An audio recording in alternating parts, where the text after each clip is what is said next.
consciousness, the way out of pain. Create no more pain in the present. Nobody's life is entirely free of pain and sorrow. Isn't it a question of learning to live with them rather than trying to avoid them? The greater part of human pain is unnecessary. It is self-created as long as the unobserved mind runs your life. The pain that you create now is always some form of non-acceptance, some form of unconscious resistance to what is. On the level of thought, the resistance is some form of judgment. On the emotional level, it is some form of negativity.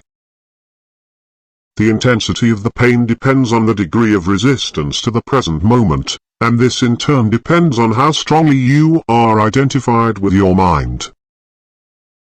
The mind always seeks to deny the now and to escape from it. In other words, the more you are identified with your mind, the more you suffer.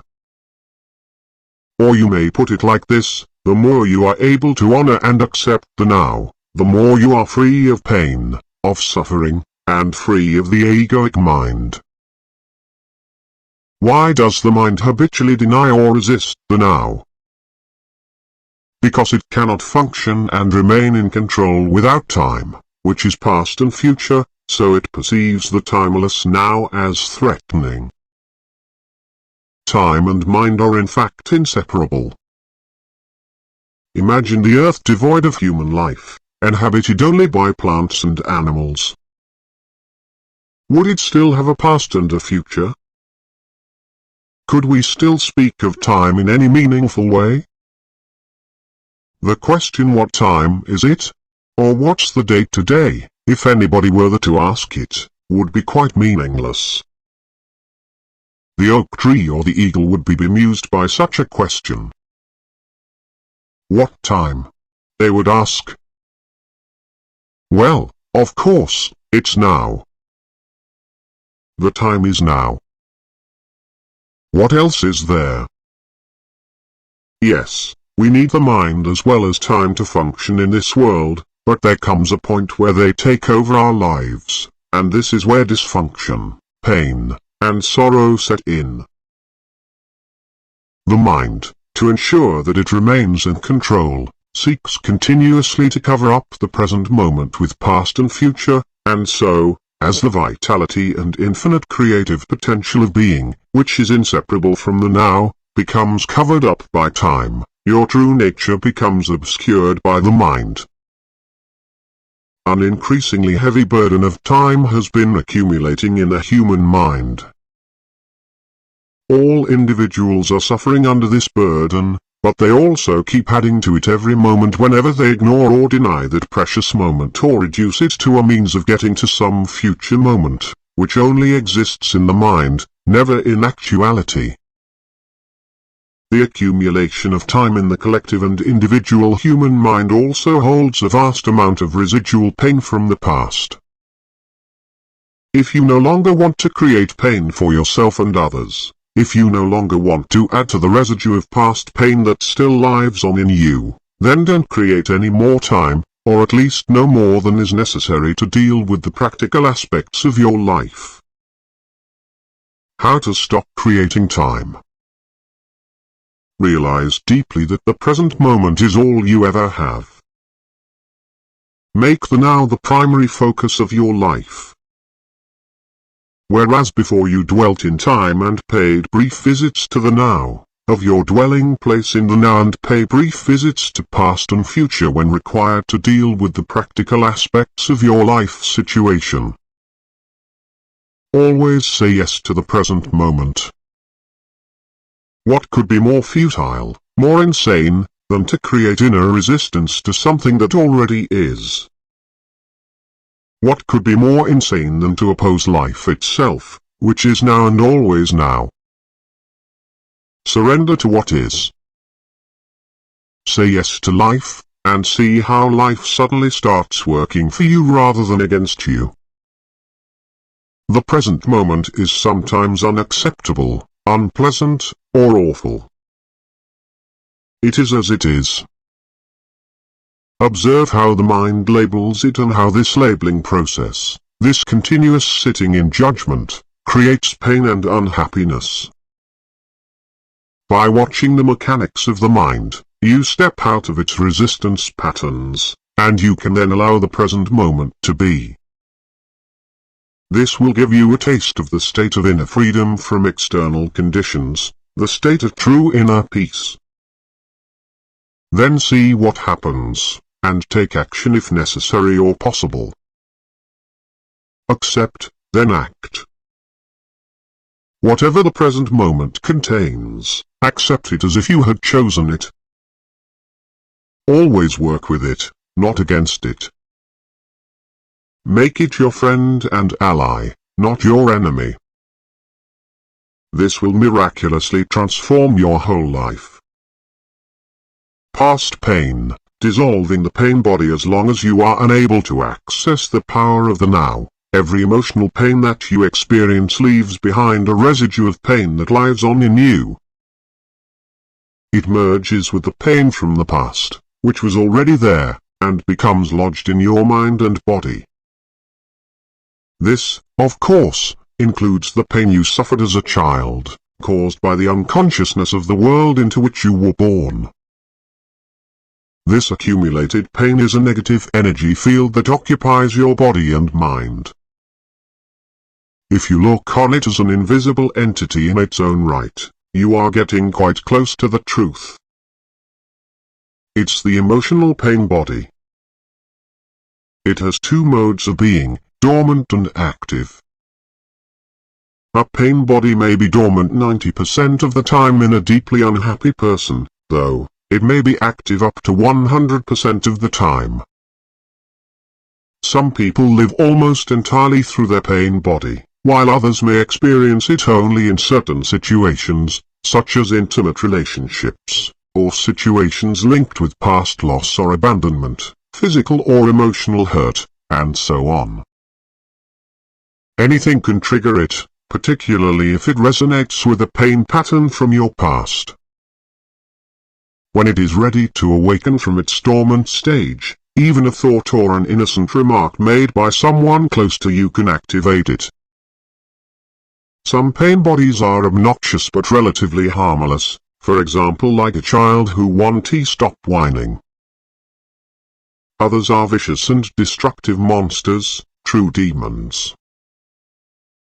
Some are physically violent, many more are emotionally violent. Some will attack people around you or close to you, while others may attack you, their host. Thoughts and feelings you have about your life then become deeply negative and self-destructive. Illnesses and accidents are often created in this way. Some pain bodies drive their hosts to suicide. When you thought you knew a person and then you are suddenly confronted with this alien, nasty creature for the first time, you are in for quite a shock. However, it's more important to observe it in yourself than in someone else. Watch out for any sign of unhappiness in yourself, in whatever form, it may be the awakening pain body. This can take the form of irritation, impatience, a somber mood, a desire to hurt, anger, rage, depression, a need to have some drama in your relationship, and so on. Catch it the moment it awakens from its dormant state. The pain body wants to survive, just like every other entity in existence, and it can only survive if it gets you to unconsciously identify with it. It can then rise up, take you over, become you, and live through you. It needs to get its food through you. It will feed on any experience that resonates with its own kind of energy, anything that creates further pain in whatever form, anger, destructiveness, hatred, grief, emotional drama, violence, and even illness. So the pain body, when it has taken you over, will create a situation in your life that reflects back its own energy frequency for it to feed on. Pain can only feed on pain. pain cannot feed on joy. It finds it quite indigestible. Once the pain body has taken you over, you want more pain. You become a victim or a perpetrator. You want to inflict pain, or you want to suffer pain, or both. There isn't really much difference between the two. You are not conscious of this, of course, and will vehemently claim that you do not want pain. But look closely and you will find that your thinking and behavior are designed to keep the pain going, for yourself and others. If you were truly conscious of it, the pattern would dissolve, for to want more pain is insanity, and nobody is consciously insane. The pain body, which is the dark shadow cast by the ego, is actually afraid of the light of your consciousness. It is afraid of being found out. Its survival depends on your unconscious identification with it, as well as on your unconscious fear of facing the pain that lives in you. But if you don't face it, if you don't bring the light of your consciousness into the pain, you will be forced to relive it again and again. The pain body may seem to you like a dangerous monster that you cannot bear to look at, but I assure you that it is an insubstantial phantom that cannot prevail against the power of your presence. Some spiritual teachings state that all pain is ultimately an illusion, and this is true. The question is it true for you? A mere belief doesn't make it true. Do you want to experience pain for the rest of your life and keep saying that it is an illusion? Does that free you from the pain? What we are concerned with here is how you can realize this truth, that is, make it real in your own experience. So the pain body doesn't want you to observe it directly and see it for what it is. The moment you observe it, feel its energy field within you, and take your attention into it, the identification is broken. A higher dimension of consciousness has come in. I call it presence. You are now the witness or the watcher of the pain body. This means that it cannot use you anymore by pretending to be you, and it can no longer replenish itself through you. You have found your own innermost strength. You have accessed the power of now.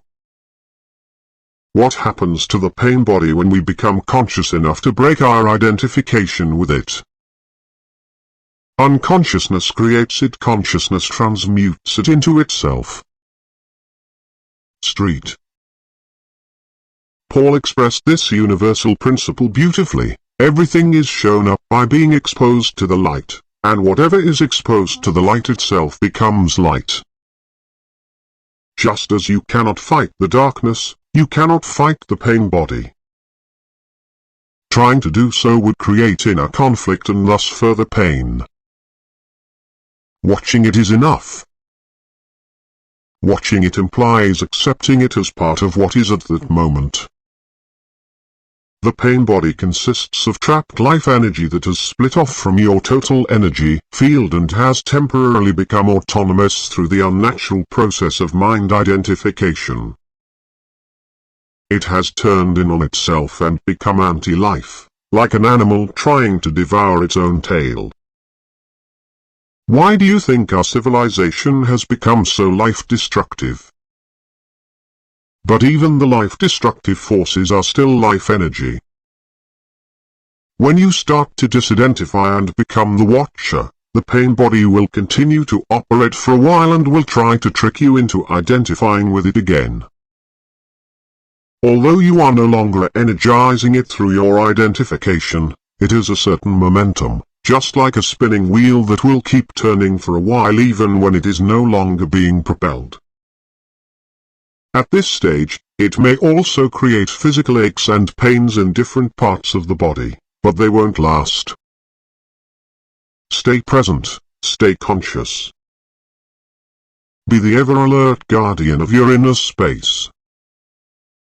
You need to be present enough to be able to watch the pain body directly and feel its energy. It then cannot control your thinking.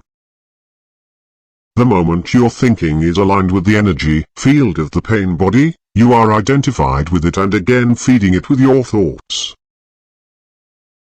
For example, if anger is the predominant energy vibration of the pain body and you think angry thoughts, dwelling on what someone did to you or what you are going to do to him or her, then you have become unconscious, and the pain body has become you. Where there is anger, there is always pain underneath. Or when a dark mood comes upon you and you start getting into a negative mind pattern and thinking how dreadful your life is, your thinking has become aligned with the pain body, and you have become unconscious and vulnerable to the pain body's attack. Unconscious, the way that I use the word here, means to be identified with some mental or emotional pattern. It implies a complete absence of the watcher.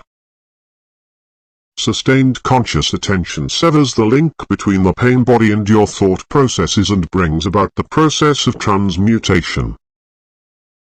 It is as if the pain becomes fuel for the flame of your consciousness, which then burns more brightly as a result. This is the esoteric meaning of the ancient art of alchemy, the transmutation of base metal into gold, of suffering into consciousness. The split within is healed, and you become whole again. Your responsibility then is not to create further pain. Let me summarize the process. Focus attention on the feeling inside you. Know that it is the pain body. Accept that it is there. Don't think about it, don't let the feeling turn into thinking. Don't judge or analyze. Don't make an identity for yourself out of it. Stay present, and continue to be the observer of what is happening inside you. Become aware not only of the emotional pain but also of the one who observes, the silent watcher. This is the power of the now, the power of your own conscious presence. Then see what happens. For many women, the pain body awakens particularly at the time preceding the menstrual flow. I will talk about this and the reason for it in more detail later. Right now, let me just say this, if you are able to stay alert and present at that time and watch whatever you feel within, rather than be taken over by it, it affords an opportunity for the most powerful spiritual practice, and a rapid transmutation of all past pain becomes possible. Ego identification with the pain body. The process that I have just described is profoundly powerful yet simple. It could be taught to a child, and hopefully one day it will be one of the first things children learn in school. Once you have understood the basic principle of being present as the watcher of what happens inside you, and you understand it by experiencing it, you have at your disposal the most potent transformational tool. This is not to deny that you may encounter intense inner resistance to disidentifying from your pain. This will be the case particularly if you have lived closely identified with your emotional pain body for most of your life and the whole or a large part of your sense of self is invested in it. What this means is that you have made an unhappy self out of your pain body and believe that this mind-made fiction is who you are. In that case, unconscious fear of losing your identity will create strong resistance to any disidentification. In other words, you would rather be in pain, be the pain body, than take a leap into the unknown and risk losing the familiar unhappy self. If this applies to you, observe the resistance within yourself. Observe the attachment to your pain. Be very alert. Observe the peculiar pleasure you derive from being unhappy. Observe the compulsion to talk or think about it. the resistance will cease if you make it conscious. You can then take your attention into the pain body, stay present as the witness, and so initiate its transmutation. Only you can do this. Nobody can do it for you. But if you are fortunate enough to find someone who is intensely conscious, if you can be with them and join them in the state of presence, that can be helpful and will accelerate things. In this way, your own light will quickly grow stronger. When a log that has only just started to burn is placed next to one that is burning fiercely, and after a while they are separated again, the first log will be burning with much greater intensity. After all, it is the same fire. To be such a fire is one of the functions of a spiritual teacher. Some therapists may also be able to fulfill that function, provided that they have gone beyond the level of mind and can create and sustain a state of intense conscious presence while they are working with you. The origin of fear. You mentioned fear as being part of our basic underlying emotional pain. How does fear arise, and why is there so much of it in people's lives? And isn't a certain amount of fear just healthy self-protection? If I didn't have a fear of fire, I might put my hand in it and get burned. The reason why you don't put your hand in the fire is not because of fear, it's because you know that you'll get burned. You don't need fear to avoid unnecessary danger, just a minimum of intelligence and common sense. For such practical matters, it is useful to apply the lessons learned in the past. Now, if someone threatened you with fire or with physical violence, you might experience something like fear. This is an instinctive shrinking back from danger, but not the psychological condition of fear that we are talking about here. The psychological condition of fear is divorced from any concrete and true immediate danger. It comes in many forms: unease, worry, anxiety, nervousness, tension, dread, phobia, and so on. This kind of psychological fear is always of something that might happen, not of something that is happening now. You are in the here and now, while your mind is in the future. This creates an anxiety gap. And if you are identified with your mind and have lost touch with the power and simplicity of the now, that anxiety gap will be your constant companion. You can always cope with the present moment, but you cannot cope with something that is only a mind projection. You cannot cope with the future. Moreover, as long as you are identified with your mind, the ego runs your life, as I pointed out earlier.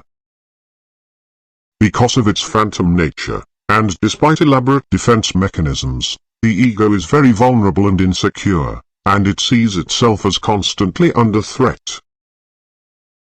This, by the way, is the case even if the ego is outwardly very confident. Now remember that an emotion is the body's reaction to your mind. What message is the body receiving continuously from the ego, the false, mind-made self? Danger, I am under threat. And what is the emotion generated by this continuous message? Fear, of course. Fear seems to have many causes. Fear of loss, fear of failure, fear of being hurt, and so on. But ultimately all fear is the ego's fear of death, of annihilation. To the ego, death is always just around the corner. In this mind-identified state, fear of death affects every aspect of your life. For example, even such a seemingly trivial and normal thing as the compulsive need to be right in an argument and make the other person wrong, defending the mental position with which you have identified, is due to the fear of death. If you identify with a mental position, then if you are wrong, your mind-based sense of self is seriously threatened with annihilation. So you as the ego cannot afford to be wrong. To be wrong is to die. Wars have been fought over this, and countless relationships have broken down. Once you have disidentified from your mind, whether you are right or wrong makes no difference to your sense of self at all, so the forcefully compulsive and deeply unconscious need to be right, which is a form of violence, will no longer be there. You can state clearly and firmly how you feel or what you think, but there will be no aggressiveness or defensiveness about it. Your sense of self is then derived from a deeper and truer place within yourself, not from the mind. Watch out for any kind of defensiveness within yourself. What are you defending? An illusory identity, an image in your mind, a fictitious entity. By making this pattern conscious, by witnessing it, you disidentify from it. In the light of your consciousness, the unconscious pattern will then quickly dissolve. This is the end of all arguments and power games, which are so corrosive to relationships. Power over others is weakness disguised as strength. True power is within, and it is available to you now. So anyone who is identified with their mind and, therefore, disconnected from their true power, their deeper self rooted in being, will have fear as their constant companion. The number of people who have gone beyond mind is as yet extremely small, so you can assume that virtually everyone you meet or know lives in a state of fear. Only the intensity of it varies. It fluctuates between anxiety and dread at one end of the scale and a vague unease and distant sense of threat at the other. Most people become conscious of it only when it takes on one of its more acute forms. The ego's search for wholeness, another aspect of the emotional pain that is an intrinsic part of the egoic mind, is a deep-seated sense of lack or incompleteness, of not being whole. In some people, this is conscious, in others unconscious. If it is conscious, it manifests as the unsettling and constant feeling of not being worthy or good enough. If it is unconscious, it will only be felt indirectly as an intense craving, wanting and needing. In either case, people will often enter into a compulsive pursuit of ego gratification and things to identify with in order to fill this hole they feel within. So they strive after possessions, money, success, power, recognition, or a special relationship, basically so that they can feel better about themselves, feel more complete. But even when they attain all these things, they soon find that the hole is still there, that it is bottomless. Then they are really in trouble, because they cannot delude themselves anymore. Well, they can and do, but it gets more difficult. As long as the egoic mind is running your life, you cannot truly be at ease, you cannot be at peace or fulfilled except for brief intervals when you obtain what you wanted, when a craving has just been fulfilled. Since the ego is a derived sense of self, it needs to identify with external things. It needs to be both defended and fed constantly. The most common ego identifications have to do with possessions, the work you do, social status and recognition, knowledge and education, physical appearance, special abilities, relationships, personal and family history, belief systems, and often also political, nationalistic, racial, religious, and other collective identifications. None of these is you. Do you find this frightening?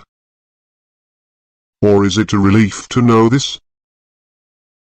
All of these things you will have to relinquish sooner or later. Perhaps you find it as yet hard to believe, And I am certainly not asking you to believe that your identity cannot be found in any of those things. You will know the truth of it for yourself. You will know it at the latest when you feel death approaching. Death is a stripping away of all that is not you. The secret of life is